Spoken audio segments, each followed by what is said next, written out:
আসসালামু আলাইকুম। আমি আনাস খান হামজা। আশা করি আপনারা সকলে ভালো আছেন। আল্লাহর অশেষ রহমতে আমিও ভালো আছি। আপনার সাথে আজকে আমি আমার একটি স্বপ্নের কথা শেয়ার করব। আমি এমন একটি দেশে গিয়ে আমার কেরিয়ার করতে চাই যেখান থেকে আমি দক্ষ ছাত্র এবং কর্মী হিসেবে নিজেকে গড়ে তুলতে পারি এবং নিরাপদে বসবাস করতে পারি। এতক্ষণ হয়তোবা আপনারা বুঝে গেছেন আমি কোন দেশ সম্পর্কে বলতে যাচ্ছি। হ্যাঁ, আমি জাপান সম্পর্কে বলতে যাচ্ছি। জাপান একটি আমার স্বপ্নের দেশ। তাই তো মাত্র 13 বছর বয়সে জাপানি ভাষায় N5 লেভেল শেষ করে N4 পড়তেছি।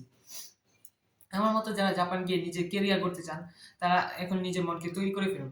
কেননা এসব দেশে যাওয়ার আগে নিজে কিছু সিদ্ধান্ত গ্রহণ করতে হয়। যেমন সোশ্যাল মিডিয়া থেকে একটু দূরে সরে আসা, নিজের মনকে স্থির করা এবং ভালো প্রতিষ্ঠান এবং দক্ষ শিক্ষক দেওয়া শিক্ষা গ্রহণ করা। এসব শোনার পর যদি জাপান সম্পর্কে আপনার মনে আগ্রহ জাগে, তাহলে আমাদের সাথে যোগাযোগ করুন। আমাদের ৩ টি প্রতিষ্ঠান আছে। একটি মির্জাপুর, একটি গুরাই এবং একটি কালীপাড়া। আমাদের এখানে দক্ষ শিক্ষক দ্বারা শিক্ষা প্রদান করা হয়। আমি যদি পারি, আপনিও পারবেন। আরো বিস্তারিত জানতে স্ক্রিনে দেওয়া নাম্বারটিতে যোগাযোগ করুন এবং নিজের স্বপ্নের দেশ জাপানে গিয়ে নিজের কেরিয়ার গড়ুন।